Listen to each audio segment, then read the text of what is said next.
ॐ सर्ववेदान्तसिद्धान्त गोचरं तमगोचरं गोविन्दं परमानन्दं सद्गुरुं प्रणतोऽस्म्यहम्।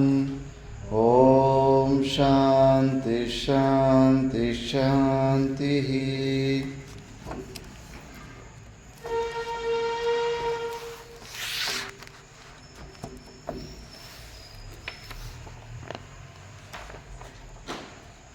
ನಾಲ್ಕುನೂರ 32ರಿಂದ 442.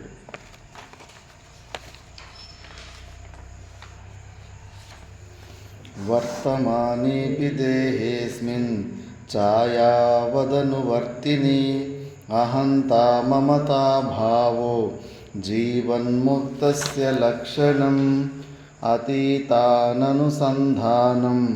ಭವಿಷ್ಯದ್ದ ವಿಚಾರಣಂ ಔದಾಸೀನ್ಯಮಪಿ ಪ್ರಾಪ್ತೆ ಜೀವನ್ಮುಕ್ತಸ್ಯ ಲಕ್ಷಣಂ ಗುಣದೋಷವಿಶಿಷ್ಟೇಸ್ಮಿನ್ ಸ್ವಭಾವೇನ ವಿಲಕ್ಷಣೆ ಸರ್ವತ್ರ ಸಮದರ್ಶಿತ್ವಂ ಜೀವನ್ಮುಕ್ತಸ್ಯ ಲಕ್ಷಣಂ ಇಷ್ಟಾನಿಷ್ಟಾರ್ಥಸಂಪ್ರಾಪ್ತೌ ಸಮದರ್ಶಿತಯಾತ್ಮನಿ ಉಭಯತ್ರಾವಿಕಾರಿತ್ವಂ ಜೀವನ್ಮುಕ್ತಸ್ಯ ಲಕ್ಷಣಂ ಬ್ರಹ್ಮಾನಂದರಸಾಸ್ವಾದ ಸಕ್ತಚಿತ್ತತಯಾಯತೇಃ ಅಂತರ್ಬಹಿರವಿಜ್ಞಾನಂ ಜೀವನ್ಮುಕ್ತಸ್ಯ ಲಕ್ಷಣಂ ದೇಹೇಂದ್ರಿಯಾದೌ ಕರ್ತವ್ಯೇ ಮಮಾಹಂ ಭಾವವರ್ಜಿತಃ ಔದಾಸೀನ್ಯೇನ ಯಸ್ತಿಷ್ಠೇತ್ ಸ ಜೀವನ್ಮುಕ್ತ ಇಷ್ಯತೆ ವಿಜ್ಞಾತ ಆತ್ಮನೋ ಯಸ್ಯ ಬ್ರಹ್ಮಭಾವಶ್ರುತೇರ್ಬಲಾತ್ ಭವಬಂಧವಿನಿರ್ಮುಕ್ತಃ ಸ ಜೀವನ್ಮುಕ್ತ ಇಷ್ಯತೆ ದೇಹೇಂದ್ರಿಯೇಷ್ವಹಂ ಭಾವಃ ಇದಂ ಭಾವಸ್ತದನ್ಯಕೆ ಯಸ್ಯ ನೋ ಭವತಃ ಕ್ವಾಪಿ ಸ ಜೀವನ್ಮುಕ್ತ ಇಷ್ಯತೆ ಜೀವೇಶೋಭಯ ಸಂಸಾರ ರೂಪದುರ್ವಾಸನೋಜ್ಜಿತ ಸಾ ಸರ್ವದಾ ಭವೇದ್ಯಸ್ಯ ಸ ಜೀವನ್ಮುಕ್ತ ಉಚ್ಯತೆ ನ ಪ್ರತ್ಯಕ್ ಬ್ರಹ್ಮಣೋರ್ಭೇದಂ ಕದಾಪಿ ಬ್ರಹ್ಮಸರ್ಗಯೋಃ ಪ್ರಜ್ಞಯಾ ಯೋ ವಿಜಾನಾತಿ ಸ ಜೀವನ್ಮುಕ್ತ ಇಷ್ಯತೆ ಸಾಧುಭಿಃ ಪೂಜ್ಯಮಾನೇಸ್ಮಿನ್ ಪೀಡ್ಯಮಾನೇಪಿ ದುರ್ಜನೈಃ ಸಮಭಾವೋ ಭವೇದ್ಯಸ್ಯ ಸ ಜೀವನ್ಮುಕ್ತ ಇಷ್ಯತೆ ಯತ್ರ ಪ್ರವಿಷ್ಟ ವಿಷಯಾ ಪರೇರಿತ ನದೀ ಪ್ರವಾಹ ಇವ ವಾರಿರಾಶೋ ಲೀನಂತಿ ಸನ್ಮಾತ್ರತಯಾ ನ ವಿಕ್ರಿಯಾ ఉత్పాదయంతే శయతిర్విముక్తః. ఇక్కడి వరకు మనం విచారణ చేసుకున్నాం. వివేక చూడామణిలో జీవన్ముక్త పురుషుడి లక్షణాల గురించి విచారణ జరుగుతుంది. ఇప్పుడు జీవన్ముక్త పురుషుడిది ఏ ప్రకారమైన బహిర్ముఖం ఉండదు. బహిర్ముఖం ఉంటే కానీ అతడు జీవన్ముక్త పురుషుడు కాదని నెక్స్ట్ శ్లోకంలో చెప్తా ఉంటారు. విజ్ఞాత బ్రహ్మతత్వస్య యథా పూర్వం న సంస్కృతిః అస్తి చేన్న స విజ్ఞాత బ్రహ్మభావో బహిర్ముఖః విజ్ఞాత బ్రహ్మతత్వస్య యథా పూర్వం న సంస్కృతిః అస్తి చేన్న స విజ్ఞాత బ్రహ్మభావో బహిర్ముఖః.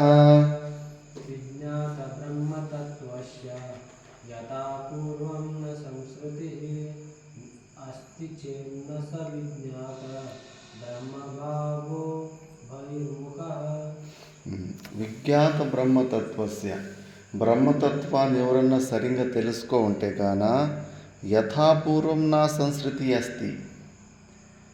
పూర్వంలో ఏదైతే సంసారం ఉంటుందో, పూర్వంలో ఏమైతే సమస్యలు ఉంటాయో ఆ సమస్యలు ఉండవు. జీవితంలో ఒక మార్పు రాలేదు.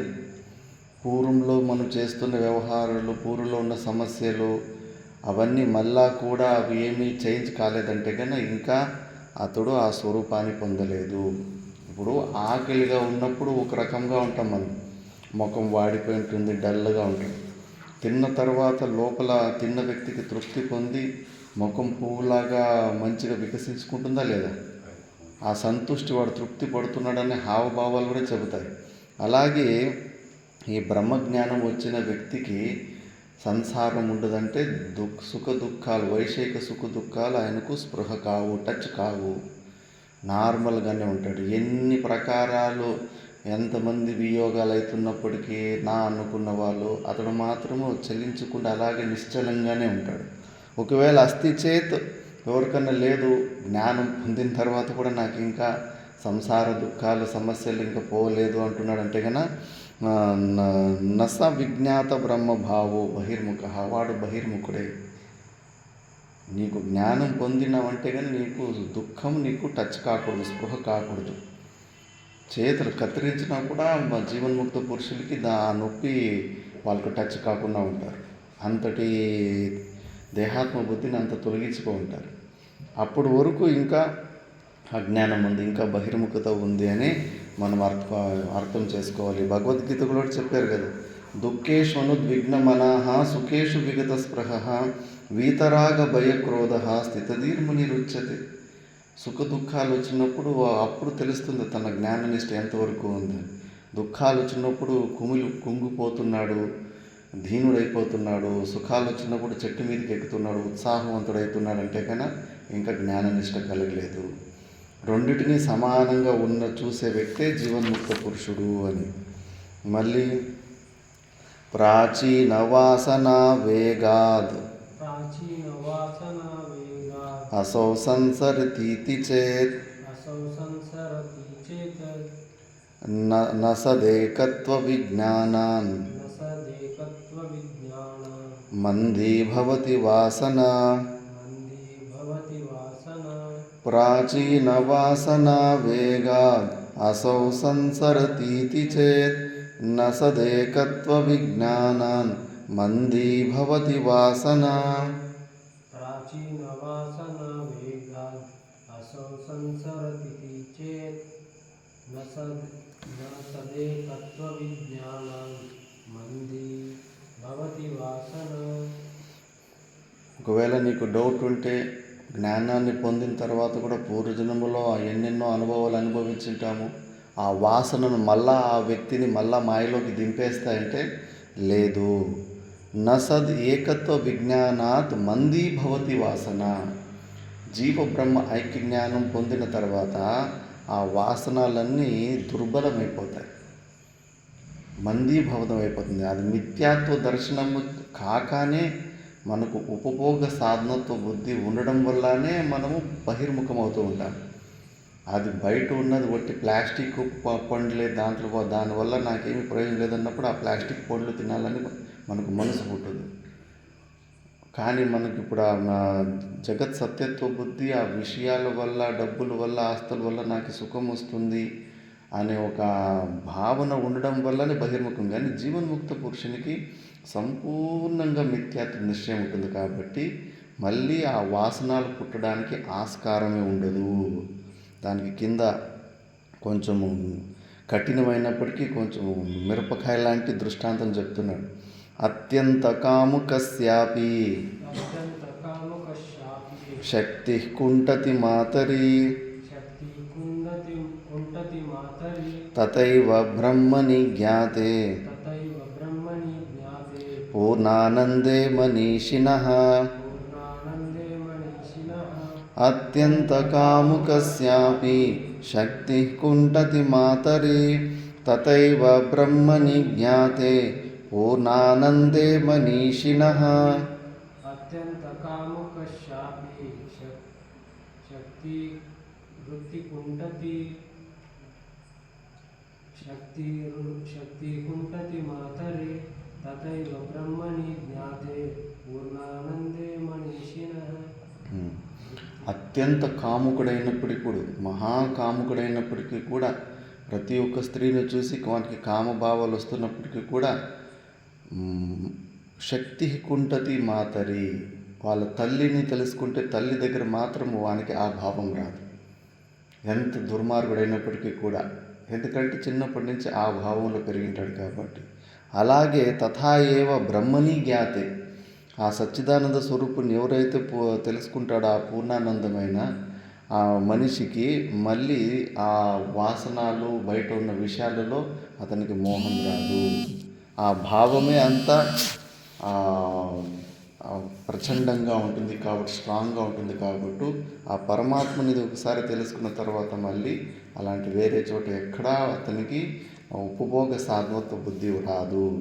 ఎక్కడ ఈ ప్రపంచంలో నేనే పూర్ణమైన ఆనంద స్వరూపాన్ని, నా అధిష్టానంలోనే సంపూర్ణ జగత్తు అన్నీ ఉన్నాయి కాబట్టి ఆనందం నా నుంచినే అన్నిటి బయట వ్యక్తమవుతుంది, బయట నిజమైన ఆనందం లేదు అని చెప్పేసి సంపూర్ణంగా నిశ్చయం ఉంటుంది. కాబట్టి అతనుకు మళ్ళీ ఆ విషయం ముందు ఏదైతే లడ్డు మీద ఆశ ఉండే, డబ్బుల మీద మోహము, ఆస్తుల మీద మోహము, అవి ఉంటే నాకు ఆనందం కలుగుతుంది అనే భావన, ఆ భావనే పోతుంది. లేదు, ఇవేమి నాకు ఆనందాన్ని ఇవ్వు, అసలు నా ఆనందము బయట ఏ వస్తువులతోటి ముడిపడి లేదు, నాది సహజానందము అని తెలుసుకున్న వ్యక్తికి మళ్ళీ ఆ విషయాలలో మళ్ళీ ఆ మోహం పుట్టదు. ఇది ఏంటి, 4 ప్రకారాల జీవన్ముక్త పురుషులు ఉంటారు. ఇప్పుడు శ్లోకంలో వస్తుంది, అందులో ఫస్ట్ స్టేజ్లో ఉన్న జీవన్ముక్త పురుషుడు కొంచెం అలర్ట్గా ఉండాలి. ఇది 3, 4, 5 ఆ స్టేజ్లో పైన ఉన్న స్టేజ్లో ఉన్న జీవన్ముక్త పురుషుని గురించి చెప్తుండేది. అలాంటి జ్ఞానికి మళ్ళీ ఆ విషయాలలో మోహం పుట్టదు అని. కానీ ఫస్ట్ స్టేజ్లో ఉన్న జీవన్ముక్త పురుషుడు అలర్ట్గా ఉండాలి, అతన్ని మళ్ళీ కావాల్సింటే మాయ లాగేస్తుంది దాన్నే. ఇప్పుడు అందుకే అలాంటి ఫస్ట్ స్టేజ్లో ఉన్న జీవన్ముక్త పురుషునికే ఈ ప్రారంధము కర్మ కొద్దిగా పట్టుకుంటుంది అని ఇప్పుడు ప్రారంధ కర్మల గురించి స్టార్ట్ అవుతుంది. నిధిధ్యాసనశీలస్య బాహ్య ప్రత్యయ ఈక్షతే బ్రవీతి శృతిరేతస్య ప్రారబ్ధం ఫలదర్శనాత్. నిధిధ్యాసనశీలస్య బాహ్య ప్రత్యయ ఈక్షతే బ్రవీతి శృతిరేతస్య ప్రారబ్ధం ఫలదర్శనాత్. నిధిధ్యాసనశీలస్య బాహ్య ప్రత్యయ ఈక్షతే బ్రవీతి శృతిరేతస్య ప్రారబ్ధం ఫలదర్శనాత్. ఎవరైతే నిధిధ్యాసన చేస్తూ ఉంటారో, ఎవరైతే మనం శ్రవణ మనం నిధిధ్యాసనాలు చేసుకుంటూ ఉంటామో, ఇలాంటి వాళ్ళు కూడా అర్థమైపోతుంది ఈ శరీరము నేను కాదు, ఈ ప్రపంచము మిథ్య, దీనికి అతీతంగా ఉన్న సాక్షి చైతన్యం నేను అని. కానీ ఇంకా మళ్ళీ ఆ శరీర భావన వద్దనుకుంటా కూడా వచ్చేస్తూ ఉంటుంది. యుద్ధం రోజు ఇదే యుద్ధం, ప్రతి ఒక్క చిన్న విషయము డిస్టర్బ్ అవుతూ ఉంటుంది. ఎప్పుడు ఇంకో వ్యక్తి గురించినే చింతలు ఉంటాయి. వాడు ఇట్లన్నాడు, వీడు అట్లన్నాడు, మనకెందుకు, వాడు ఎట్లంటే ఎవడు ఎట్లంటే ఏమి అని ఆ భావన రాదు. ఇంకా ప్రపంచంలోనే అదేదో పెద్ద మహత్వమైన పెద్ద విషయమని మాట్లాడుకుంటూ ఉంటాం. ఎందుకంటే మళ్ళీ జీవభావం వచ్చేస్తూ ఉంటుంది ఆటోమేటిక్గా. అప్పుడు ఆ వేదాంత జ్ఞానం రానే రాదు. స్వప్నాల్లో కూడా ఎంతమంది దొంగలు ఉన్నారు, ఎంతమంది చిన్నపిల్లలు ఉన్నారు. మరి వాళ్ళంతా పట్టుకొని వాళ్ళకి స్కూల్లో అవి కట్టించి వాళ్ళంతా ఉద్ధరించడానికి ఎందుకు పోతలేవు నారాయణ చైతన్య? నీ స్వప్నంలో ఉన్న మూర్ఖులు, అజ్ఞానులు వాళ్ళంతా ఉద్ధరించడానికి ఎందుకు పోతలేవు? మరి ఈ ప్రపంచంలో ఉన్న వాళ్ళు కూడా అంతే కదా, పట్టించుకోడు. జ్ఞాన మార్గంలో ఉన్నోళ్ళు ఎవడు ఎట్లన్నా పోతే మనకు పట్టించుకోడు, దేని గురించి టెన్షన్ తీసుకోడు. ప్రతి ఒక్కడు వాడి పుణ్యకర్మలు తీసుకోవచ్చు అంటాడు. అక్కడ మాతా మాణికేశ్వరమ్మ, అమ్మా ఇంత పెద్ద శ్రేష్ఠ గురువులు ఉన్నారు, మీరు 79 సంవత్సరాలు ఆహారము తీసుకోలేదు, నీళ్ళు కూడా తాగలేదు, ఇంత నిరాహారిగా ఉన్నారు, ఇది ఎప్పుడు చరిత్రలో జరగలేదు, పుస్తకాలు రచించి ప్రచారం చేయాలమ్మా అన్నాను. ఏమీ అవసరం లేదు నాయన, ఎవడికి పూర్వజన్మ సుకృతం ఉంటుందో వాడే వస్తాడు, వాడే వచ్చి తరిస్తాడు, ప్రచారం చేయాల్సిన అవసరం లేదు. రామకృష్ణ పరమహంసులు ఇంకా చనిపోయిన ముందు కొన్ని రోజుల్లో ఈ శరీరం ఇంకా కొన్ని రోజులు నిలబడి ఉంటే ఎంతోమందికి ఆధ్యాత్మిక ప్రవృత్తి జరిగేది, కాకపోతే అది ఈశ్వరిచ్చ కాదు అంటే అది లిమిటెడ్ జనాల కోసమే అని. మరి ఈ సత్యాన్ని తెలుసుకున్నప్పుడు మనము నిండు కడువులాగా ఎంత నిండుగా నిశ్చలంగా ఉండాలి. ఎవడన్నా వస్తే ఏంటి, ఎవడన్నా పోతే ఏంటి, మనకేంటి? మన దగ్గర పూర్ణానందము పరమానందము ఉంటే కన్నా వాడే వస్తాడు. వాడు రాకపోతే వాడికి నష్టం కదా, మనకేం నష్టం ఉంటుంది? ఎవడికి అవసరం ఉంటే వాడు వస్తాడు, మన దగ్గర ఉంటాడు. లేదు నీ దగ్గర ఉండు నేను వెళ్ళిపోతానంటే వెళ్ళిపో. తల్లిదండ్రుల్ని వద్దనుకుని వచ్చినావు, నువ్వు ఉంటే ఏంటి, నువ్వు పోతే ఏంటి? కాబట్టి ఈ భావంలో ఆ జీవన్ముక్త పురుషులు అట్లుంటారు, నిండు కడువులాగా. వచ్చిన వాళ్ళ గురించి కానీ, పోయిన వాళ్ళ గురించి కానీ, తిట్టేటోళ్ళ గురించి కానీ, పొగిడేటోళ్ళ గురించి కానీ ఏ రియాక్షన్ ఉండదు. సంతుష్టితోటి ఉంటారు, పరమానందంతో ఉంటాడు.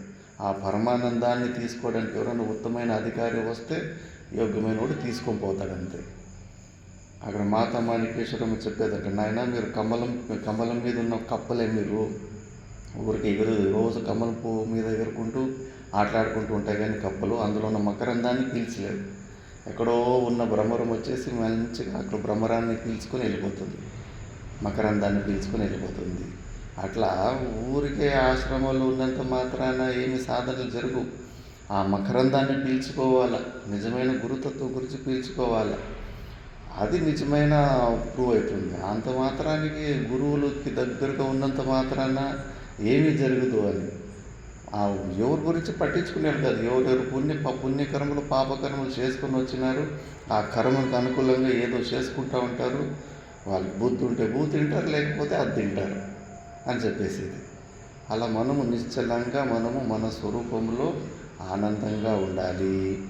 జీవన్ముక్త పురుషులు అలా ఉంటారు. నిధిధ్యాసన శీల చేస్తున్నప్పటికీ అప్పుడు నిధిధ్యాసనంలో ఇట్లా శాస్త్ర ఆలంబనం తీసుకుంటారు.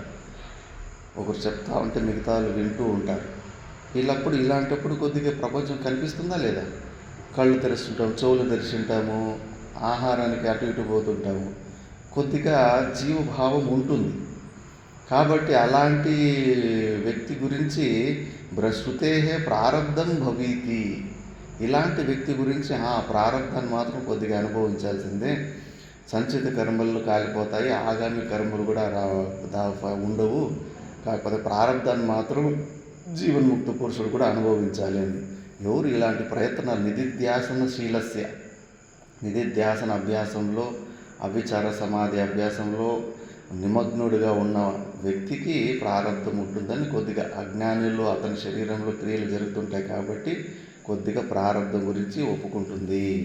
వాస్తవంగా ఆ పైన స్థితికి అసంశక్తి పదార్థ భావని తురియగా స్టేజ్కి పోయిన వ్యక్తికి ప్రారంధం కూడా ఉండదు అని. దాన్ని ఇప్పుడు ప్రారంధ ప్రకరణం స్టార్ట్ అవుతుంది. ఇప్పుడు సుఖాద్యనుభవో యావత్ తావత్ ప్రారబ్ధమిష్యతే ఫలోదయ క్రియా పూర్వో నిష్క్రియో నహి కుత్రచిత్.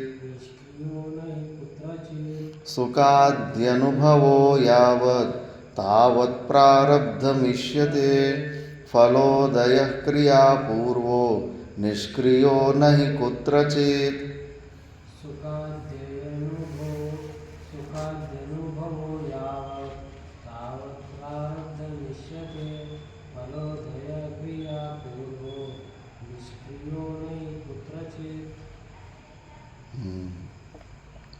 సుఖాది అనుభవ యావత్, నీకు ఇంకా వైషయిక సుఖము అనుభూతిలోకి వస్తుంది.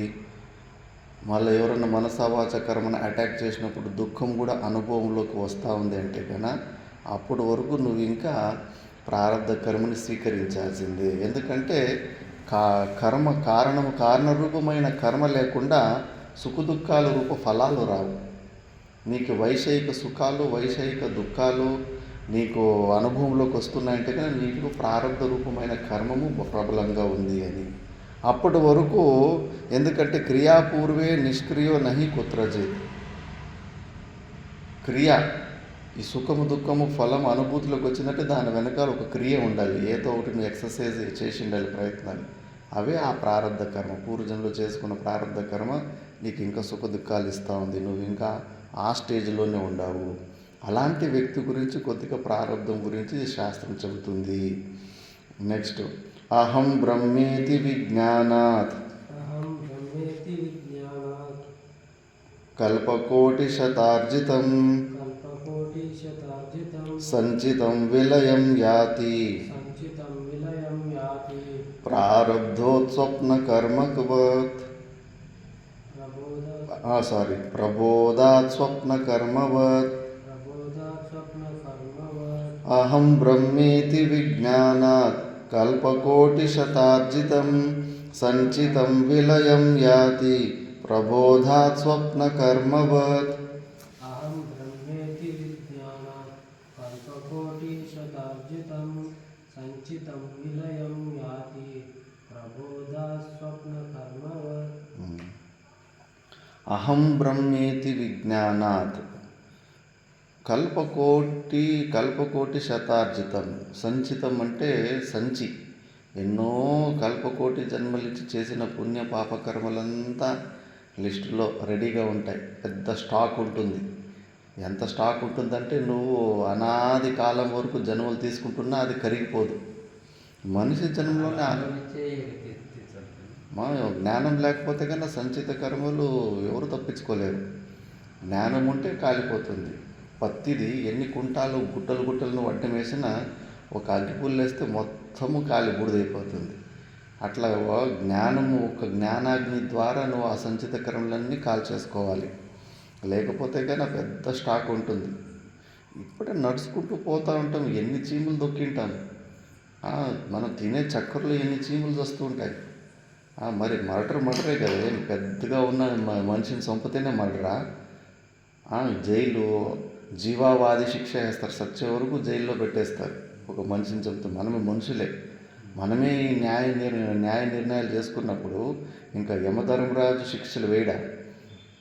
ఏముందిలే చిన్న సైజు సీమ, దాన్ని చంపితే ఏమవుతుందిలే అనుకుంటే కానీ అది కూడా జీవమే, దానికి కూడా ప్రాణం ఉంటుంది. పాపమే కదా. అలాంటివి ఎన్ని చేసి ఉంటాం. ఈ శరీరంతో తెలియకుండా ఎన్నో పుణ్యకర్మలు కూడా చేస్తుంటాం. తిన్న తర్వాత తట్ట కడుక్కుంటాం, తట్టలోకి 20-30 అన్నం మెతుకులు ఉంటాయి. అవి ఎక్కడో చరండిలో పడతాయి. చరండిలో కొన్ని జీవులకు అది ఆహారం అవుతుంది. అట్లా మనకు తెలియకుండా పుణ్యకర్మలు జరుగుతుంటాయి, పాపకర్మలు జరుగుతుంటాయి. పెద్ద లిస్టే ఉంటుంది సంచిత కర్మ.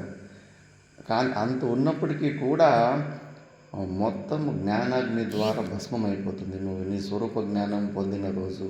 ఎట్లా అంటే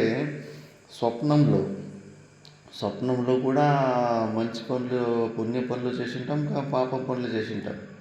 అక్కడ కూడా సంఘాలు కట్టుకొని స్కూళ్ళు, హాస్పిటల్ కట్టించి ఫ్రీగా ఎడ్యుకేషన్, అలాంటి స్వప్నాలు కూడా వస్తూ ఉంటాయి. అక్కడ ఎంతోమందికి మంచి పనులు చేసింటాం. అక్కడ చేసిన మంచి పనులు కానీ అక్కడ కూడా ఎవరినో మర్డర్ చేసింటాము, దొంగతనం చేసింటాము, స్వప్నంలో ఏమేమో తప్పుడు పనులు కూడా చేసింటాము. దానివల్ల పాపం కానీ పుణ్యం కానీ లేచిన తర్వాత ఏమన్నా మనకు ఎఫెక్ట్ ఉంటుందా? ఆ ఉత్పన్నం కూడా చేయలేవు ఆ ఫలము. అంటే ఆ స్థితి నుంచి పైకి లేచేస్తే కానీ మళ్ళీ అవి ఆ కర్మలు మనల్ని ముట్టుకోవు. అలాగే మనము ఈ వ్యవహారిక సత్తాన్నింటి మనము ఆ పారమార్థిక సత్తానికి మేలుకుంటే ఇక్కడున్న పుణ్య పాప కర్మలు ఏది టచ్ కావు మనల్ని. అలా అన్నీ మొత్తం భస్మమైపోతాయి. కాబట్టి అవి పుణ్యకర్మలు పాపకర్మలు ఫలాలు ఇవ్వలేవు. మళ్ళీ దృష్టాంతం ఉపాదయతి యత్కృతమితి అని. యత్కృతం స్వప్నవేళాయాం పుణ్యం వా పాపముల్బనం సుప్తోతి తస్య కిం తత్స్యాత్ స్వర్గాయ నరకాయ వా. యత్కృతం స్వప్నవేళాయాం పుణ్యం వా పాపముల్బనం సుప్తోతి తస్య కిం తత్స్యాత్ స్వర్గాయ నరకాయ వా. యత్కృతం స్వప్నవేళాయాం పుణ్యం వా పాపముల్బనం సుప్తోతి తస్య కిం తత్స్యాత్ స్వర్గాయ నరకాయ వా. ఇప్పుడు చెప్పిన విషయం యత్కృతం స్వప్న వేళ. స్వప్నంలో మనము ఏదైతే చేసినాము పుణ్య పనులు పాపం పనులు అంతా పుణ్యం వా పాపముల్బణం సుప్తోతి తస్య దాని నుంచి ఆ స్వప్నావస్థకి లేచిన వ్యక్తికి ఆ స్వప్నంలో చేసిన పుణ్యకర్మలు పాపకర్మలు ఏమన్నా స్వర్గాన్ని ఇప్పిస్తాయా నరకాన్ని ఇప్పిస్తాయా ఏమి దేనికి కారణం కాలేవు. ఎందుకంటే ఆ అవస్థ నుంచినే బయటకు వచ్చేసాం. ఇంకా స్వప్నావస్థలోనే ఉండి అక్కడ ఏదైనా మనం ప్రాణం కోల్పోయితే కన్నా స్వప్నంలో ఒక యమరాజు వచ్చి స్వప్నంలో ఒక యమలోకానికి తీసుకువెళ్ళి ఆయన అక్కడ మనకు కావాల్సింటే దండం వేసేవాడేమో. కానీ అక్కడ ఆ స్థితి రాకముందర మనము మేల్కొనేసాం కాబట్టి మళ్ళీ ఈ అవస్థలో స్వప్నంలో ఉన్న ఏటివి మనకు ఫలాలు ఇవ్వవు. అలాగే ఈ అవస్థలో నుంచి నువ్వు పైకి లేచేస్తే మళ్ళీ ఇక్కడ చేసిన పుణ్య పాపకర్మలు కూడా నీకు అంటుకోవు అని దాన్ని నెక్స్ట్ చెప్తా ఉండదు. స్వమసంగముదాసీనం పరిజ్ఞాయ నభూయత నశ్లిష్యతే యతి కించిత్ కదాచిద్ భావి కర్మభిః. స్వమసంగముదాసీనం పరిజ్ఞాయ నభూయత నశ్లిష్యతే యతి కించిత్ కదాచిద్ భావి కర్మభిః.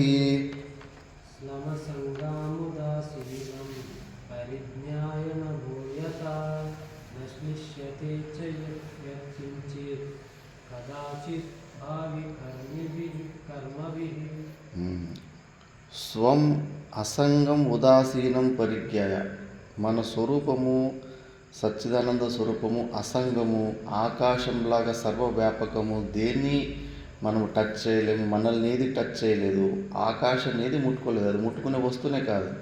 అలాంటి ఆకాశంలో ఎన్ని మేఘాలు వచ్చినా పోయినా అక్కడ ఆకాశంలో ఏమాత్రమైన మార్పులు ఎట్లా టచ్ కాకుండా స్పృహ లేకుండా ఆకాశం అలాగే ఉంటుందో అలాగే నశ్లిష్యతే యతి కించిత్ కదాచిత్ భావి కర్మభిః. ఆగామి కర్మలు ఒకసారి జ్ఞానం పొందిన తర్వాత కూడా ఆ జీవన్ముక్త పురుషుని శరీరంలో అవిద్యలేశం ద్వారా కొన్ని క్రియలు జరుగుతూ ఉంటాయి. ఆయన నడుచుకొని పోతుంటాడు. ఆయన నడిచినప్పుడు ఆయన కాలు కింద కూడా కొన్ని చీమలు చచ్చిపోతూ ఉంటాయి. మళ్ళీ ఆయన ఉపదేశాలు అవి ఇవి చేసి ఎంతోమందికి జ్ఞానాన్ని ఇస్తుంటాడు కాబట్టి దానివల్ల పుణ్యం కూడా ఉత్పత్తి అవుతూ ఉంటుంది. కానీ అవి రెండు ఆయనకి అంటుకో. అవి ఎవరికి అవి చేసిన క్రియలు ఫలాలు ఎవరికి పోతాయంటే పొగిడేటోళ్ళకి, స్తుతి చేసేటోళ్ళకి, సేవ చేసేటోళ్ళకి పుణ్యం ఫలం పోతుంది.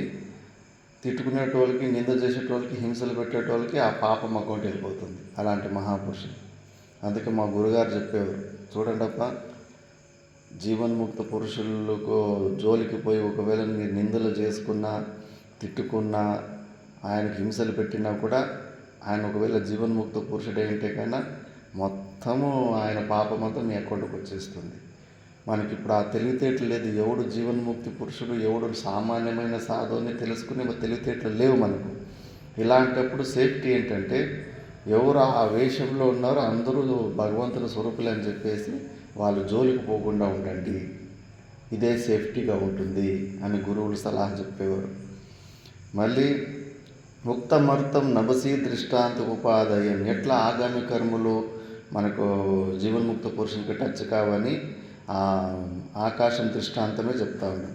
ననభోగట యోగేన సురాగంధేన లిప్యతే తతాత్మోపాధి యోగేన తద్ధర్మైర్నైవ లిప్యతే తద్ధర్మైర్నైవ లిప్యతే ననభోగట యోగేన సురాగంధేన లిప్యతే తతాత్మోపాధి యోగేన తద్ధర్మైర్నైవ లిప్యతే.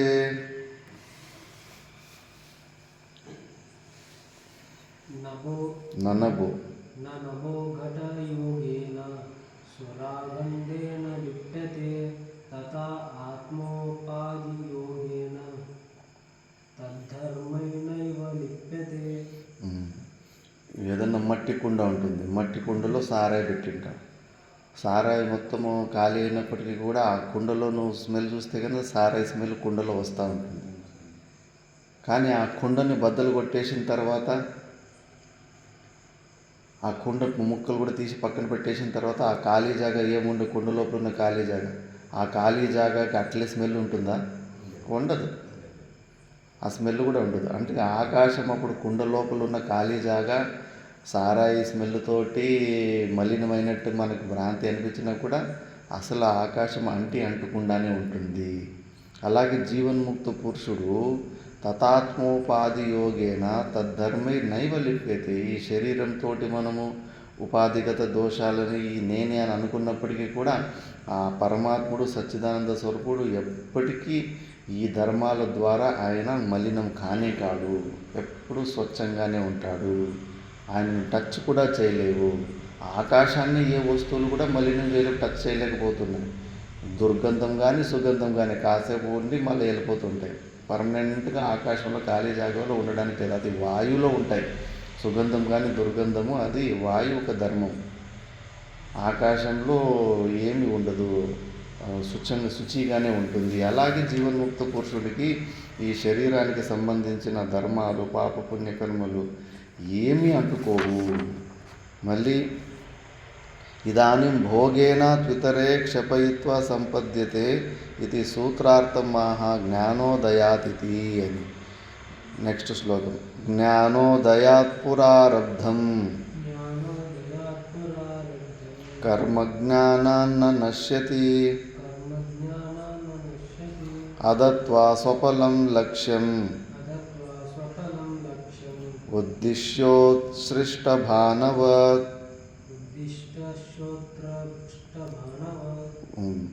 జ్ఞానోదయాత్ పురారబ్ధం కర్మ జ్ఞానాన్న నశ్యతి అదత్వా స్వఫలం లక్ష్యం ఉద్దిశ్యోత్సృష్టభానవత్.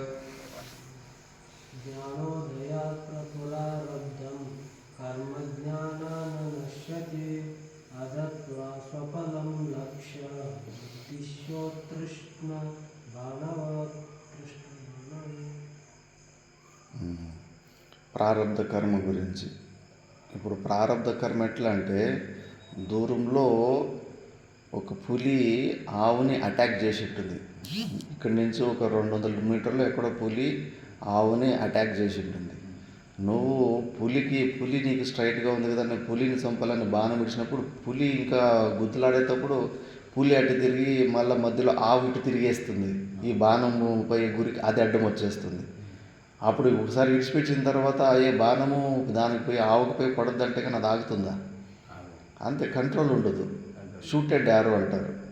ఈ శరీరంలో ఈ శరీరంలో ఏదైతే కొన్ని ప్రారంభ కర్మలు ఉంటాయో అది జ్ఞానం పొందిన తర్వాత కూడా అలా ఈ శరీరంలో జరగాల్సినవి కొన్ని జరిగిపోతుంటాయి.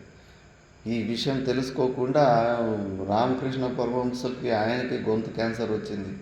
ఆయన గొంతు క్యాన్సరే ఆయన మేలు చేసుకోలేకపోయింది, ఇంకా మిగతా వాళ్ళని ఏం ఉద్ధరిస్తాడు అని మూర్ఖులు అనుకుంటారు. వాళ్ళు ఎందుకు ఈ శరీరాన్ని వదిలిపెట్టేస్తారు?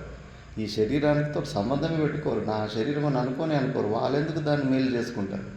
మిగతా వాళ్ళు ఎంతోమంది రోగాలు నయం చేసిండు, కానీ ఆయన రోగం మాత్రం నయం చేసుకోలేదు. కాబట్టి ఈ శరీరంకి ఏదైతే ప్రారంభ కర్మ ఉందో జ్ఞానము పొందుకు ముందే ఇది ఆల్రెడీ పనిలోకి వచ్చేసింది. ఇది వదిలిపెట్టిన బాణం లాంటిది ఈ శరీరం. మనకి ఇప్పుడు వర్తమానంగా ఈ శరీరం ఇప్పుడు నువ్వు జ్ఞానాన్ని పొందిన ఉంటే టక్కని బండరాయిలాగా ఆగిపోదు. నువ్వు జ్ఞానం పొందిన తర్వాత ఈ శరీరం ద్వారా ఇంకా ఏదో ప్రారంధము మిగతా వాళ్ళకి రుణానుబంధము ఉంది అంటే కనుక ఈ శరీరంలో కొన్ని క్రియలు జరుగుతాయి. లోక సంగ్రహ ఉపదేశాలు ఇవ్వడము, లేదా ఏదో స్కూల్లో కాలేజీలు కట్టించేసి దేశాన్ని ఉద్ధరించడము, ఏదో ఒకటి ఈ శరీరం ద్వారా కొన్ని కర్మలు జరుగుతూ ఉంటాయి. కాబట్టి ఆ ప్రారంధాన్ని అలా మనం అర్థం చేసుకోవాలి. అందుకే దాన్ని ఇప్పుడు నేను చెప్పిన ఆవు పులి దృష్టాంతాన్ని నెక్స్ట్ శ్లోకంలో చెప్తా ఉన్నాను. వ్యాఘ్ర బుద్ధ్యా వినిర్ముక్తో బాణ పశ్చాత్తు గోమతో నతిష్టతి చినత్యేవ లక్ష్యం వేగేన నిర్భరం. వ్యాఘ్రబుద్ధ్యా వినిర్ముక్తో బాణః పశ్చాత్తు గోమతో నతిష్టతి చినత్యేవ లక్ష్యం వేగేన నిర్భరం. వ్యాఘ్రబుద్ధ్యా వినిర్ముక్తో गोमतौ न तिष्ठति चिनत्यैव लक्ष्यं वेगेन निर्भरम्. వ్యాఘ్రబుద్ధి అంటే అక్కడ పులి ఉంది, పులిని చంపాలనే బుద్ధితోటి వినిర్ముక్తో బాణ, వదిలిపెట్టిన బాణము, అది వదిలిపెట్టిన తర్వాత పశ్చాత్తు గోమతౌ, అది ఆవు అని తెలుసుకున్న తర్వాత నాతిష్టతి, ఆ బాణం ఆగదు వదిలిపెట్టిన తర్వాత. చిన్నత్యేవ, పోయి అది ఆవుకి పోయి గుద్దేస్తుంది. అది చిన్నత్యేవ లక్ష్యం వేగేన నిర్భరం, మన చేతిలో కంట్రోల్ ఉండదు. అలాగే ఈ శరీరము ఆల్రెడీ వదిలిపెట్టిన బాణం లాంటిది. వదిలిపెట్టిన తర్వాత మధ్యలో 50 సంవత్సరాలను 60 సంవత్సరాలను నేను సచ్చిదానంద స్వరూపుని తెలుసుకున్నంత మాత్రాన ఈ శరీరంలో ఉన్న స్పీడు, ఆ బాణం పోయే స్పీడు ఏమి తగ్గదు. ఏమేమి జరగాల్సి ఉంటాయి ఈ శరీరంలో ఆ క్రియలు జరిగిపోతుంటాయి అని. అందుకే నెక్స్ట్ శ్లోకంలో ప్రారంధం చాలా బలమైంది నాయన, దాన్ని మహాపురుషులే దత్తాత్రేయుడు చూడండి, మళ్ళీ అవతారాలు ఎత్తుకొని కల్పాంతం వరకు లోక సంగ్రహం కోసం అలాంటి అవతారం ఎత్తాలని ఒక ప్రారంధం ఉంది మహాపురుషులకి. భగవంతునికి డ్యూటీ ఉంది, విష్ణు పరమాత్మనికి. యదా యదా హి ధర్మస్య గ్లానిర్భవతి భారత అభ్యుత్థానమచ ధర్మస్య సంభవామి యుగే యుగే అని. ఎప్పుడెప్పుడు ధర్మం హాని కలుగుతూ ఉంటుందో, అధర్మం తాండవాడుతూ ఉంటుందో అప్పుడు ఆయన కంపల్సరీ రావాల్సి ఉంటుంది. ఏదో ఒక శివాజీ మహారాజ్ శరీరంలో అన్న దూరాల్సి ఉంటుంది, సుభాష్ చంద్రబోస్ శరీరంలో కన్నా దూరాల్సి ఉంటుంది, ఎవరో ఒక శరీరంలోకి వచ్చేసి ఆ ధర్మాన్ని కాపాడుకోవాల్సి ఉంటుంది. కాబట్టి ఆయన ప్రారంధం అట్లా, మహావిష్ణువుకే కల్పాంతం వరకు అలాంటి ప్రారంధం ఉంది. కాబట్టి ఆ ప్రారంధం చాలా బలమైందని నెక్స్ట్ శ్లోకంలో చెప్తా ఉన్నారు.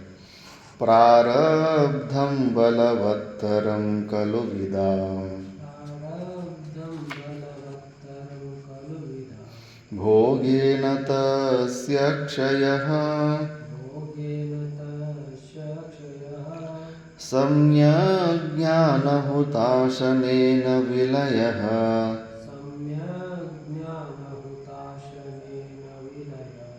ప్రాక్ సంచితాగామినాం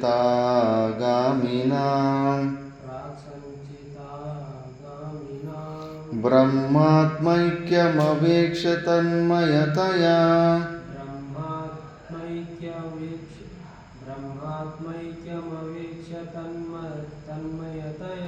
ఏ సర్వదా సంస్థితా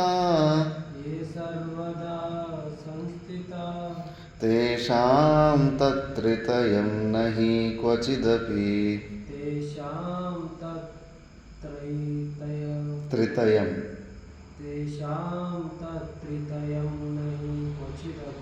బ్రహ్మైవ తే నిర్గుణం ప్రారబ్ధం బలవత్తరం ఖలు విదాం భోగేన తస్య క్షయః సమ్యక్ జ్ఞానహుతాశనేన విలయః ప్రాక్ సంచితాగామినాం బ్రహ్మాత్మైక్యమవేక్ష తన్మయతయా ఏ సర్వదా సంస్థితా తేషాం తత్త్రితయం నహి క్వచిదపి బ్రహ్మైవ తే నిర్గుణం.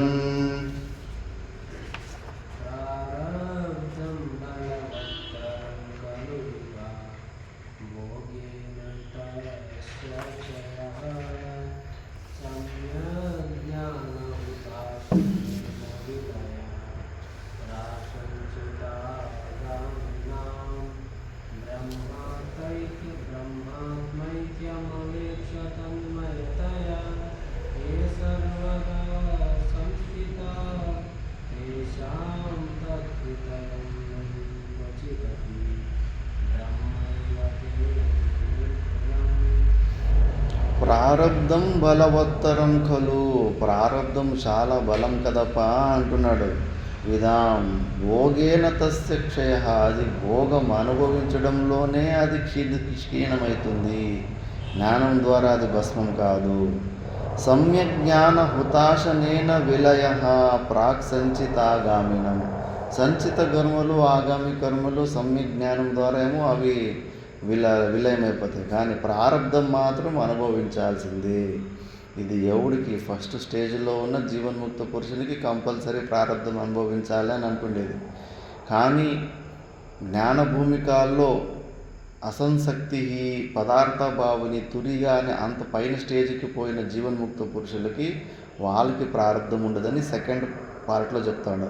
బ్రహ్మాత్మైక్యమవేక్ష తన్మయతయా ఏ సర్వదా సంస్థిత.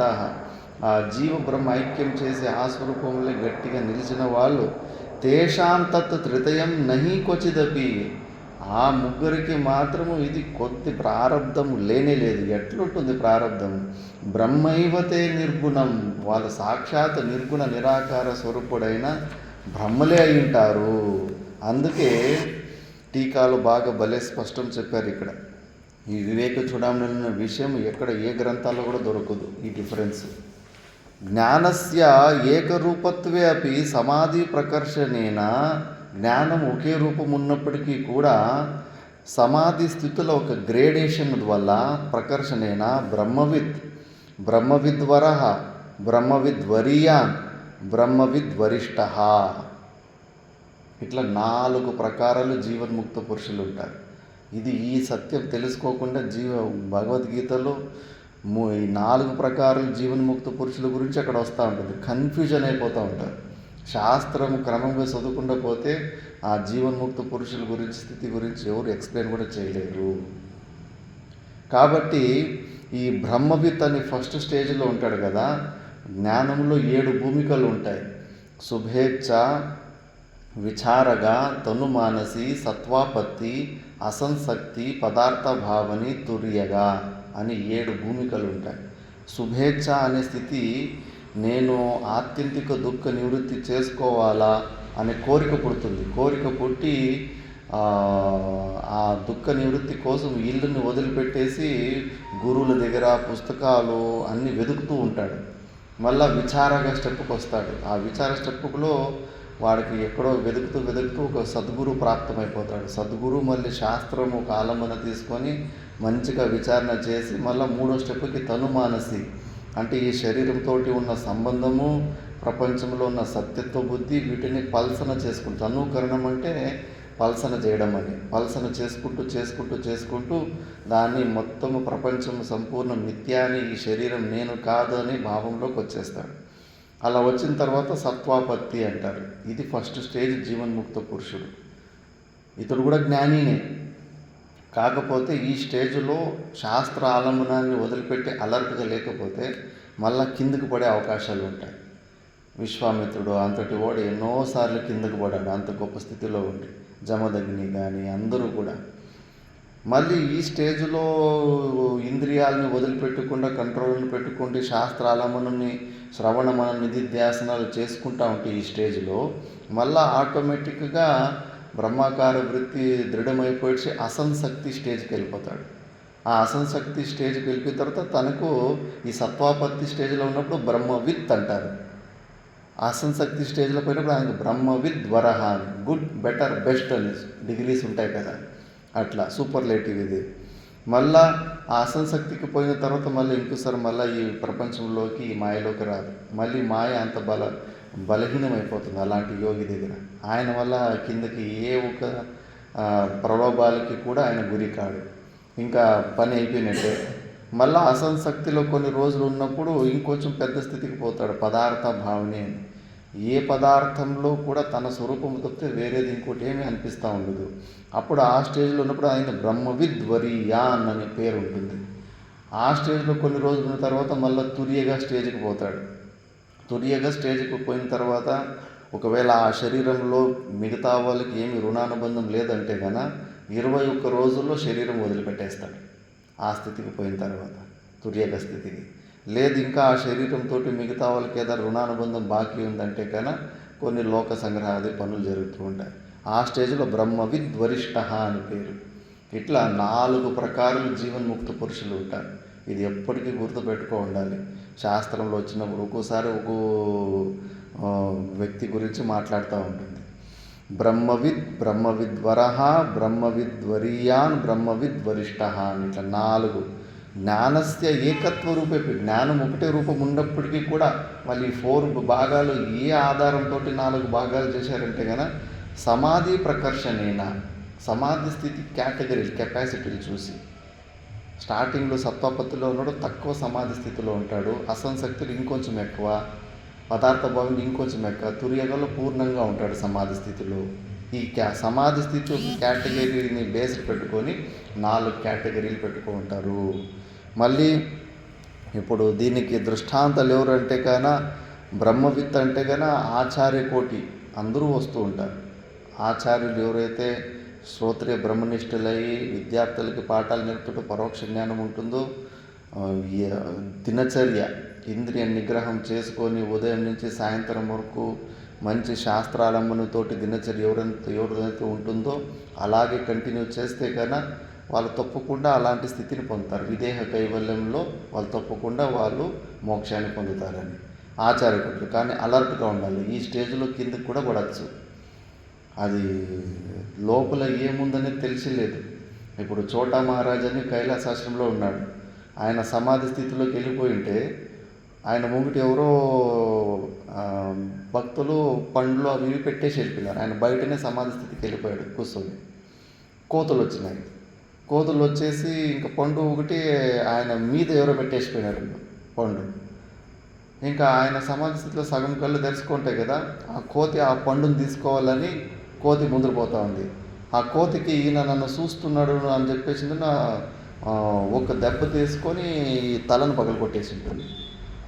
కోతి తలను పగలగొట్టేస్తే రక్తం అంతా కారి 1.5 లీటర్ రక్తము కారి ముందుగా ఒక 50 మీటర్ పొడవు రక్తం పారుకుంటూ పోయి ఉంటుంది. ఎవరు చూడలేదు. మళ్ళీ ఎవరో క్లాస్ వదిలితారు చూసి, అయ్యో ఏమి ఇంత రక్తం ఎక్కడి నుంచి వచ్చిందంటే ఆ చోటా మహారాజ్ అప్పుడు కూడా సమాధి స్థితిలో ఉన్నాడు. ఇమీడియట్గా అంబులెన్స్ తెప్పించేసి ఢిల్లీ హాస్పిటల్కి తీసుకెళ్ళారు. ఢిల్లీ హాస్పిటల్కి తీసుకెళ్తే కన్నా అనస్థీషియా ఇంజెక్షన్ వేస్తారు కదా, అంత బ్లడ్ తల నుంచి అంత బ్లడ్ పోయిన తర్వాత బతకడమే కష్టం. ఇంకా అప్పుడు అనస్థీషియా ఇంజెక్షన్ వేసినప్పుడు లోపల మన బుర్ర లోపల సబ్కాన్షియస్ మైండ్ ఏముంటుందో అవే మాటలు వస్తుంటాయి కొంతమందికి. చోటా మహారాజుకి మొత్తము ఉపనిషత్తు మంత్రాలు, వివేక చూడమని శ్లోకాలు, శాంతి మంత్రాలు అన్నీ ఇవే వస్తున్నాయంట, చెప్తూ ఉన్నాడంట ఆ స్టేజ్లో. అట్లుంటుంది. మనం ఏమి సాధన లోపల ఏమి సాధన చేసింటామో, ఎక్కువ దేని గురించి ఎక్కువ చింతనలు చేసింటామో అదే మన స్వభావం అయి ఉంటుంది. ఎన్ని శ్లోకాలు అంటే మొత్తం ఉపనిషత్తు శ్లోకాలు, బ్రహ్మసూత్రాలు అన్నీ వచ్చేసాయంట, చెప్పుకుంటూ పోతున్నాడంట. అదే మహేశ్వరానంద స్వామీజీ అని బాగా ఫేమస్ అయ్యిండు. మౌంట్ అబూలో ఒక పెద్ద ఆశ్రమం ఉంది. ఆయన బతికి ఉన్నప్పుడు పెద్ద జ్ఞాని, విద్వానుడు, సామ్రాట్ అని ఇంద్రుడు, చంద్రుడు అని కోట్ల మంది భక్తులు ఉంటారు. అంత పెద్ద స్థాయిలో ఉన్నాడు. ఆయనకు కూడా మళ్ళీ అనారోగ్యం సమయంలో లాస్ట్లో హాస్పిటల్లో అడ్మిట్ అయితే హరిద్వార్లో అక్కడ రామకృష్ణ మిషన్లో అడ్మిట్ అయితే ఆయనకు కూడా ఇలాంటి అనస్థీషియా ఇంజెక్షన్ ఇస్తే ఒక మహిళ పేరు చెప్పి ఆ మహిళ ఒక అంగాల గురించి చెప్పుకుంటూ ఉన్నాడు.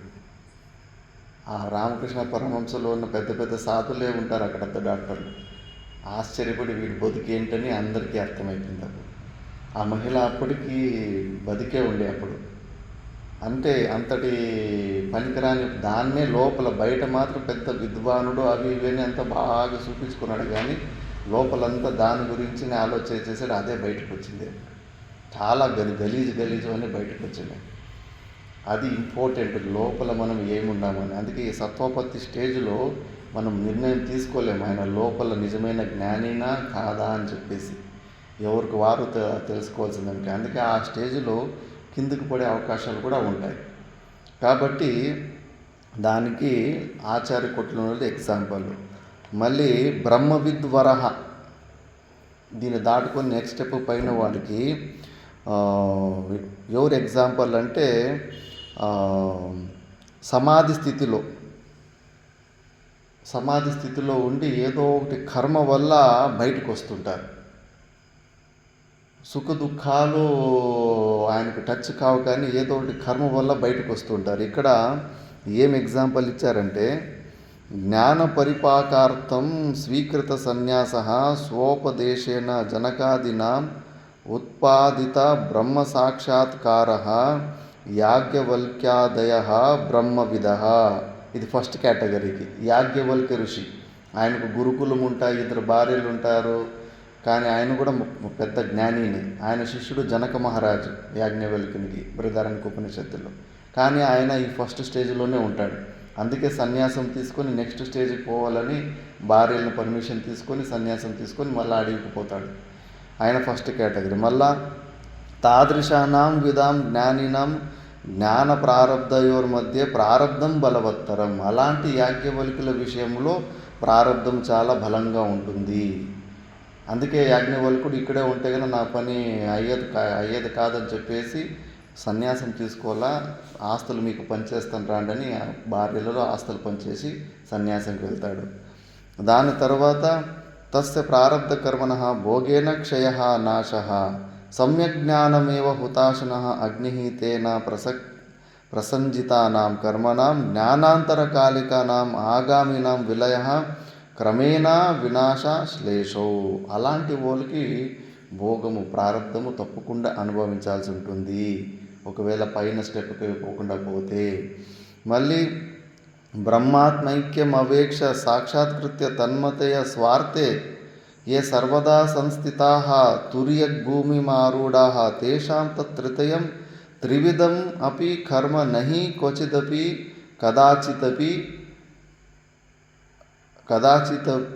కదాచిదపి ఇత్యర్థః. అలాంటి పైన స్టేజ్కి పోయిన వాళ్ళకు మళ్ళీ అలాంటిది ఏమీ ఉండదు. ఎవరు దృష్టాంతం అంటే ప్రహ్లాదుడు సమాధి స్థితికి వెళ్ళిపోయి ఉంటాడు, కానీ ఆ స్థితిలో అసంశక్తి స్టేజ్కి వెళ్ళిపోయి ఉంటాడు. పోయిన తర్వాత ఇంకా సమాధిలోనే కుసుని ఉంటాడు.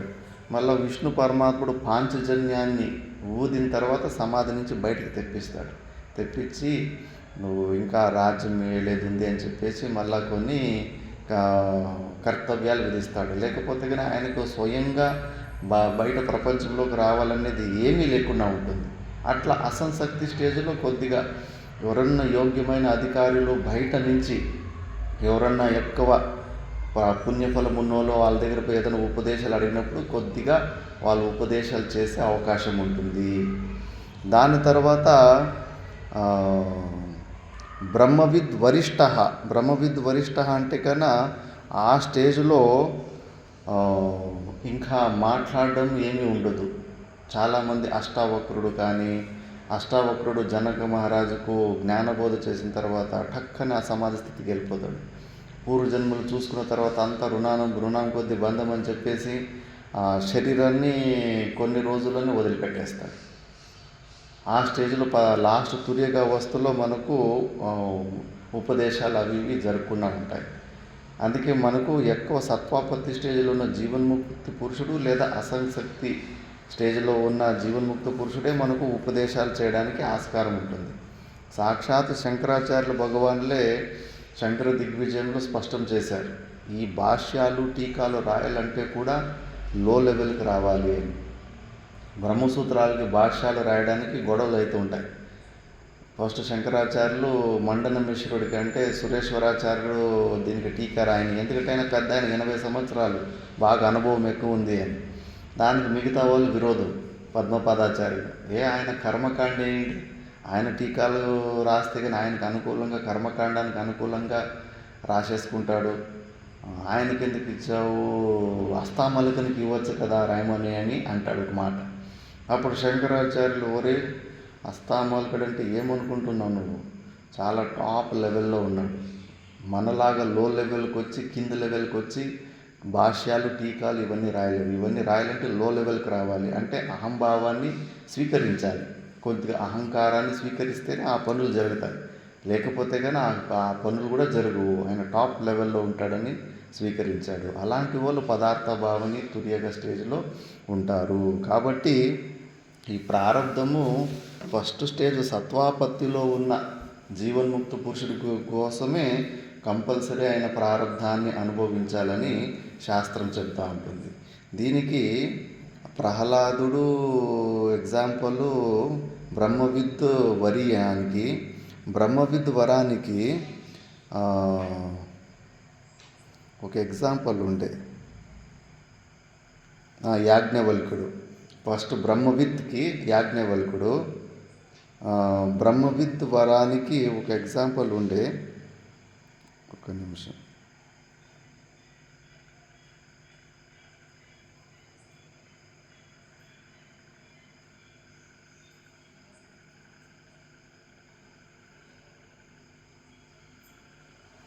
అది ఇంకో బుక్లో ఉంది, ఇంగ్లీష్ బుక్లో ఒక ఎగ్జాంపుల్ ఇచ్చిండ్రి. అందులో ఒక యోగి గురించి, అది వామన యోగిను ఎవరో ఒక యోగి గురించి ఎగ్జాంపుల్ ఇచ్చిండ్రి. అది మీకు రేపు చెప్తాను, రేపు క్లాస్లో. ఓం పూర్ణమద పూర్ణమిదం పూర్ణాత్ పూర్ణముదచ్యతే పూర్ణస్య పూర్ణమాదాయ పూర్ణమేవావశిష్యతే. ఓం శాంతి శాంతి శాంతి.